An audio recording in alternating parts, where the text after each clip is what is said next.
Welcome to the Project Zion podcast. This podcast explores the unique spiritual and theological gifts Community of Christ offers for today's world.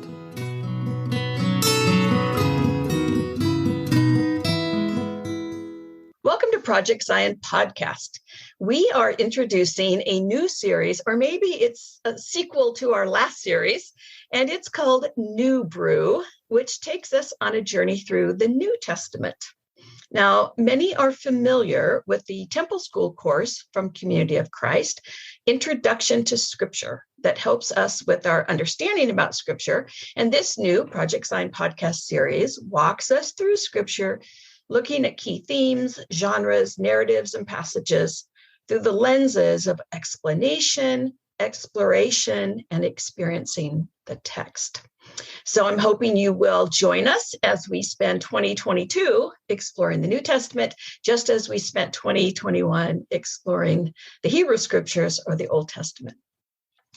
Now, I'm Karin Peter, and I'm happy to serve as host for this series, but the heavy lifting will fall to our scripture guides, Tony and Charmaine Chvala-Smith. So, Tony, some people really like the New Testament, more so than the Old Testament. So what kinds of things will we be talking about in this new series? Well, so as we crack open this new brew, Karin, there's so many things we want to explore.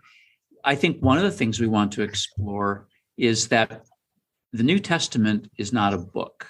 Mm-hmm. It's a library. It's a collection of books. And so the books are in different genres or types. And so we'll spend time in our episodes trying to make sense of the different genres, because in literature, meaning is connected to the type of literature something is. So that's really important for understanding a text well. And that's really important too, when you read a book and it sounds like it's preaching at you.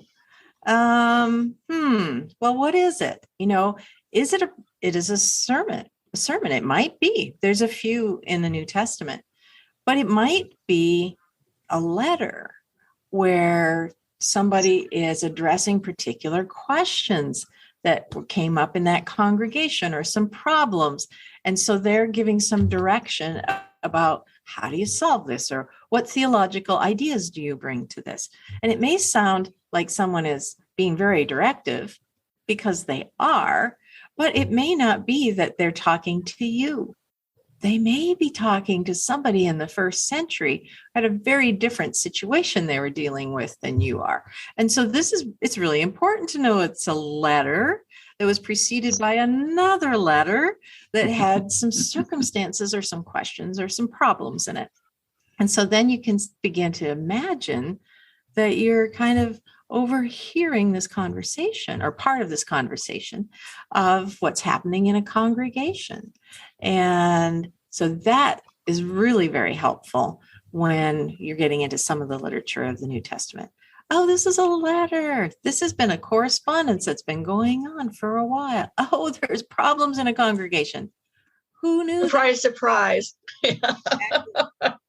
Oh, some of these are similar to things in my congregation, but some of them are not, and that's okay. But to recognize that what this is, it really helps a lot. And it's going to be really important to understand that as we are reading somebody else's mail, which is how we'll be approaching this, we're reading somebody else's mail from the Greco-Roman world, like literally 2 millennia ago. And that's really important because the authors of these New Testament books were shaped, formed, and guided by their own cultural understandings, which are not our cultural understandings.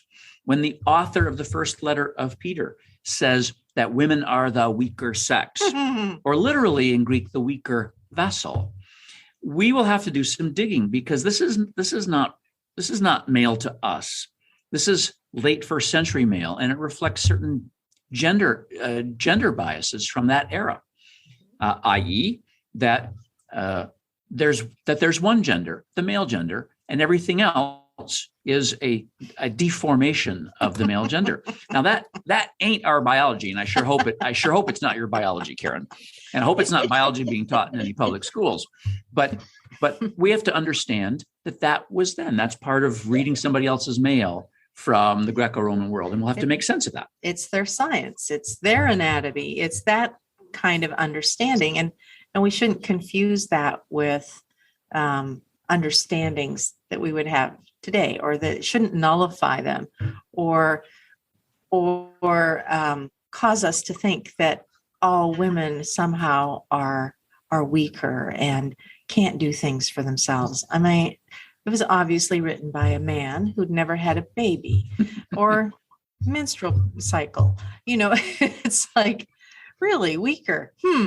How does one measure that? So that's really important to recognize the time that it was written in and what the cultural understandings are. We'll hit on those fairly often, probably particularly when we get into some of Paul's writings, which we know, Karin, are some of your favorites. Yes. Some of my favorites. So I'm hoping that we will continue in the vein that we did with Hebrew, Charmaine, where you will, at the end of our episode, help us explore some of these passages, particularly some of those that are difficult, in ways that might take away some of the misunderstandings that have been kind of layered over passages through time. Help us see them better. Yeah, we'll hope. That's true. That's what we plan to do, and we hope that it will help to reveal some of the message that is timeless. And usually, when we can figure out what's timeless and what's time bound, then we can let go of some stuff and figure out what stuff still is relevant to us and what stuff is first century geography or biology or psychology. And let that be. So we've got lots of fascinating books and authors to explore in this. And one of the questions that we might ask is, well, why is there a New Testament, right? Why is there such a thing? Why is there this library? And there's a couple ways you could answer that. One way to answer that is one of my favorite authors, favorite scholarly authors in the New Testament is Luke Johnson. And Luke Johnson makes a statement I think is really helpful for answering that question. He says, well, the ultimate cause of why there's a New Testament is that there's this new experience of God in and through the person of Jesus, his message, his death, his resurrection. And that without that experience, there would have been no early Christian community out of which these writings came. So that's one way to answer the question, why is there a New Testament at all? Why did people write, think, do anything? Well, if there had not been this experience of, as Johnson calls it, empowerment that came through this figure, Jesus of Nazareth, then nobody would have written anything. It would have been simply lost to history. So that's one way to answer the question, why is there a New Testament? Another way to answer it is to remember, and we have to do this pretty often because somehow we've absorbed a different narrative, but to remember that the first Christians, actually the first 2.5 centuries of Christians, the scripture they had was the Old Testament. These things that we have now called the New Testament are writings like from a leader, a letter from a leader to a congregation to help them deal with some issues that had special meaning and was copied and distributed among over decades. And, because this letter had some things for this congregation, yes, but there were some things that were relevant to the congregation down the road and one further down the road. And so some of these things got copied and disseminated out throughout the Christian world. But it's not until late in the 4th century that they become officially scripture. And so up to that time, the Hebrew scriptures are the primary scriptures for Christians. And so part of the why is the New Testament, is that these writings, some of the writings that were going around in the 1st century, were found to be more helpful or valuable and more sustaining, more standing the test of time. And over this long period of mostly in little congregations of people, little groups of people with one or two of Paul's letters or a gospel saying, this is helpful. This helps us get centered in who this God is and who Jesus is in relationship to that, what it means to follow. And this is going to help guide us as much as the Hebrew scriptures are going to guide us. And so it's a very long process, but it's pretty organic. And it's happening in these little house churches originally. And then as the church gets more organized in the 2nd and 3rd century, these are distributed more widely and quoted. They're starting to be quoted. You find some pieces of the letters quoted in other letters, and the Gospels quoting each other. And so there's this kind of conversation going on, and these writings become then this, not a replacement for the Hebrew scriptures, but this more recent chapter of how the followers of Yahweh and now by the 2nd, 3rd century, the sense of the Trinity of Jesus and God and the Spirit being one thing, how knowledge of and worship of this, we've got more testimonies and people who were with Jesus and those who came shortly after. And so we want to have that same weight as the Old Testament. I'm just going to do a share screen here. And so this is a composition and canonization of the New Testament writings for those of us who like to have some visuals.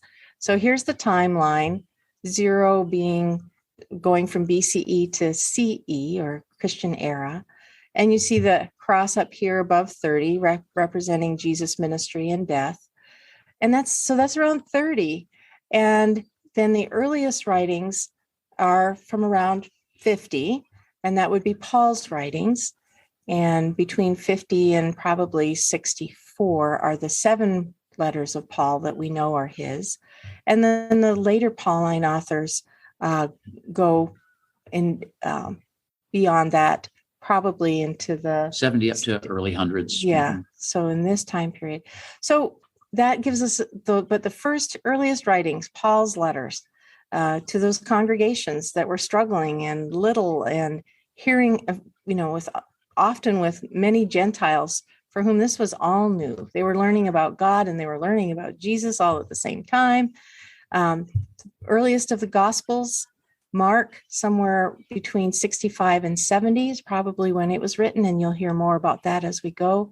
And then the other Gospels, Luke and Matthew, probably between 80 and 90, and Gospel of John, probably around 100.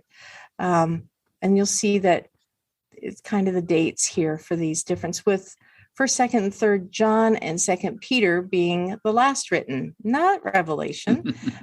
So we're already, I know. So we're already getting this sense that books in this New Testament are not put in chronological order. If they were, you'd have 1 Thessalonians at the beginning of the New Testament, and you'd have 2nd Peter at the end. And so this whole idea of canonization, easiest way to think about it is that from the time of Jesus' resurrection, we have the telling. We have the women in all the Gospels are the ones who tell, who are there, who are the proclaimers that pass on that message that has been passed on verbally from generation to generation to now, which is kind of amazing. It started with those women in Jerusalem, and we still are hearing it all around the world today. And then starting again at around 50 is the writings. And for the New Testament, the writings fall between that time of about 50 to about 120, maybe 130 for the latest of the writings that are in the New Testament. And then the using, and this was that whole way in which some of these writings began to have a similar status to the Hebrew scriptures. And because they were being used and they were relevant and they were being passed along, and they fit the words and the things being written about fit their experience of community, of the Spirit, the ways in which the Spirit touches and changes things, and the differences that it made in trying to follow Jesus, what kind of strength you get from that. The words in the stories were fitting their own experience. And so those scriptures were being used and strengthening people even as they do today. Again, that's another line that keeps on going there. And then from 100 to about 200, they're being collected. And here it's just saying, oh, I've got a letter of Paul and you've got a letter of Paul. Let's switch, let's make copies and we'll start collecting these into like things. So, have a couple of gospels and maybe a third one in some places. And so you're starting to coalesce some theology, actually, as these are being collected. It's good to know that there's just a lot of other writings out there around this time, too, but some of them aren't meeting these criteria of, are they useful in teaching new Christians who Jesus is and who God is? Are they from that early, 100 and some years, that first century, that would have been just 1 to 3 generations removed from direct experience with Jesus? So there's these different criteria. Do they fit with what the Hebrew scriptures say about who God is in a general way?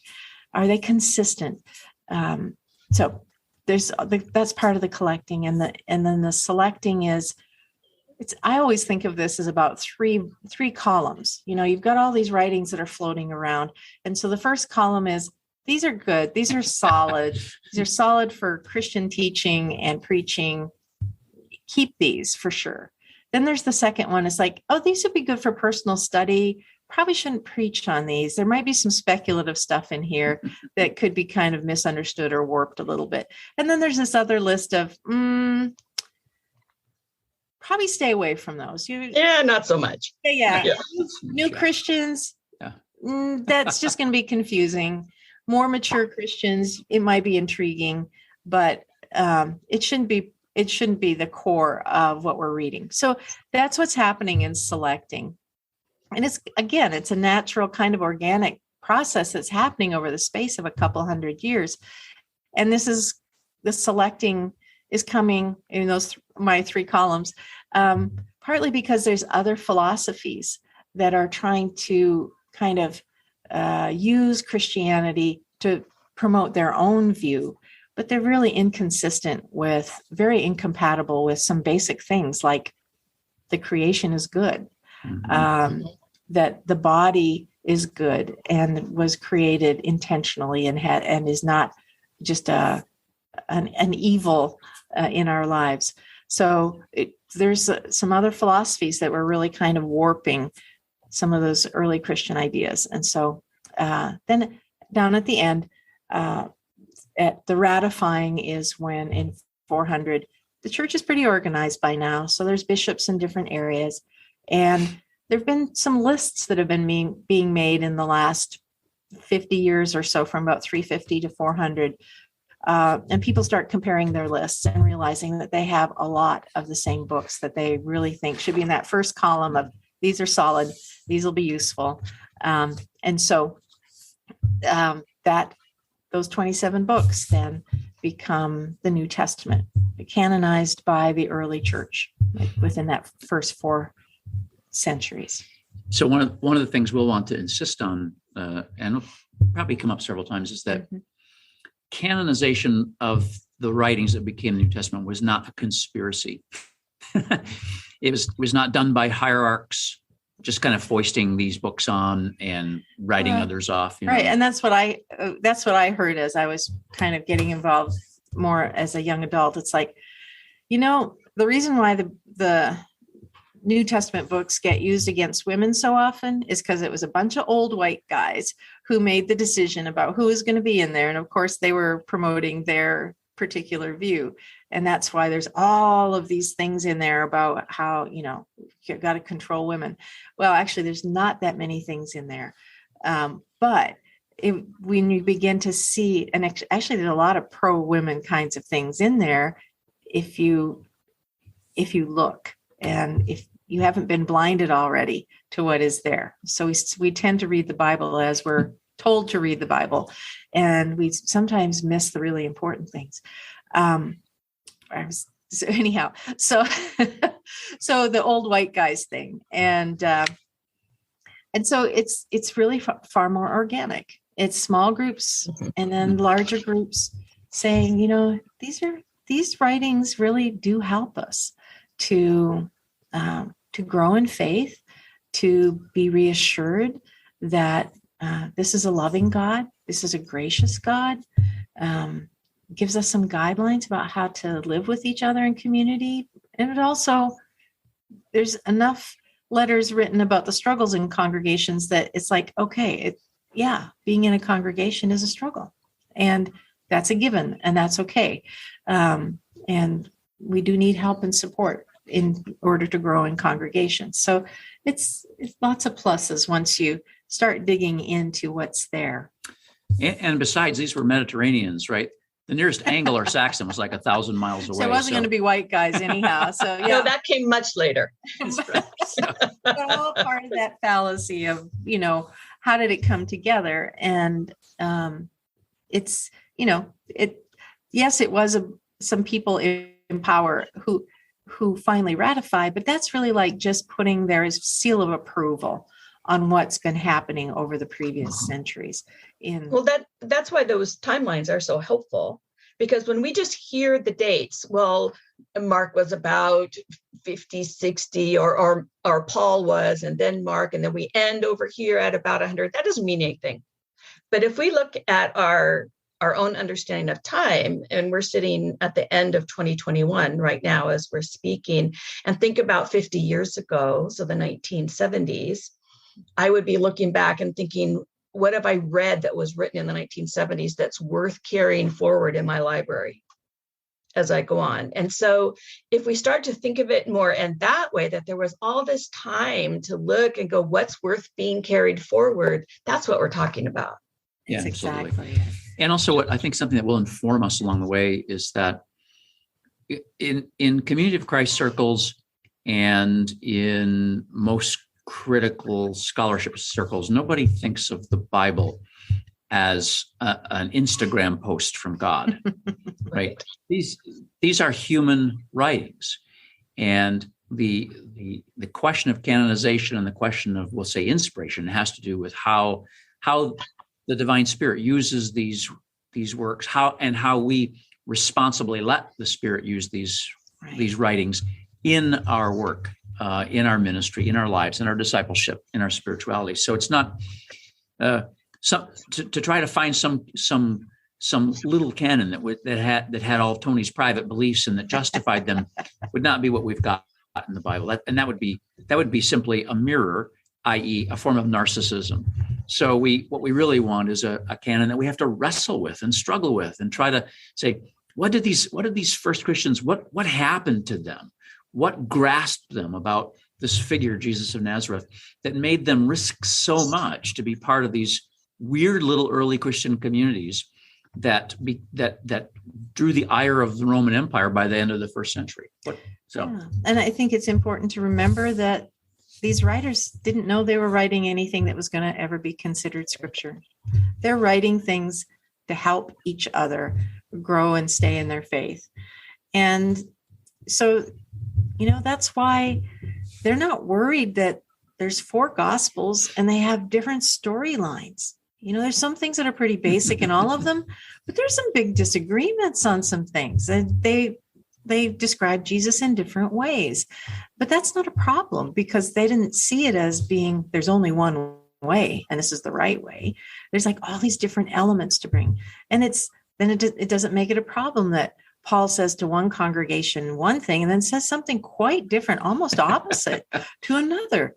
But because we can recognize that, these are different situations, that they're not writing for us, they're writing for people in their time. And we may be able to overhear it and we may get something from it because these books have been valuable and they've helped people. They've been places where people can meet God, and not as in, well, God is dictating and, if we read it, we'll get, but actually a meeting place where our longing for God and God's longing for us join as we enter into and make ourselves open to the story of other people's struggles, of other people's experience with Jesus.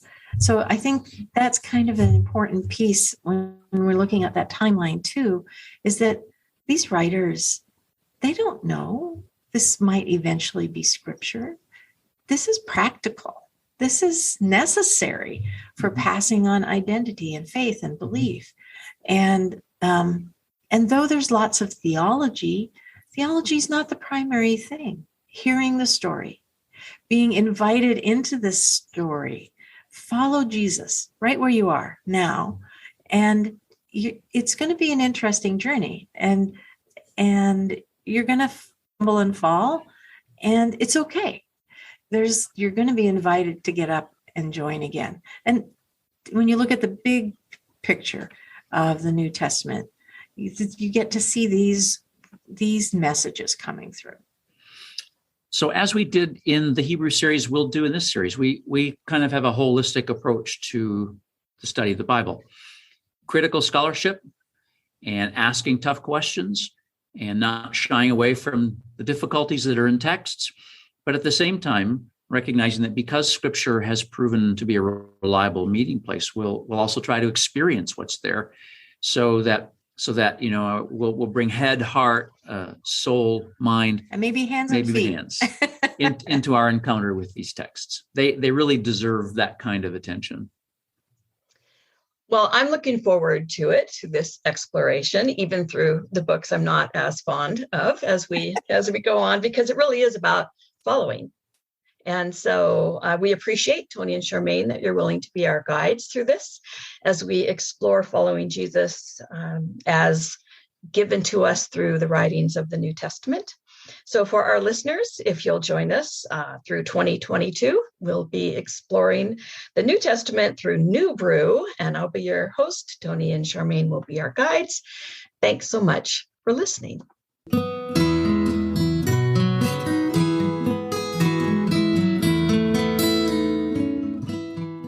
Thanks for listening to Project Zion Podcast. Subscribe to our podcast on Apple Podcast, Stitcher, or whatever podcast streaming service you use, and while you are there, give us a 5-star rating.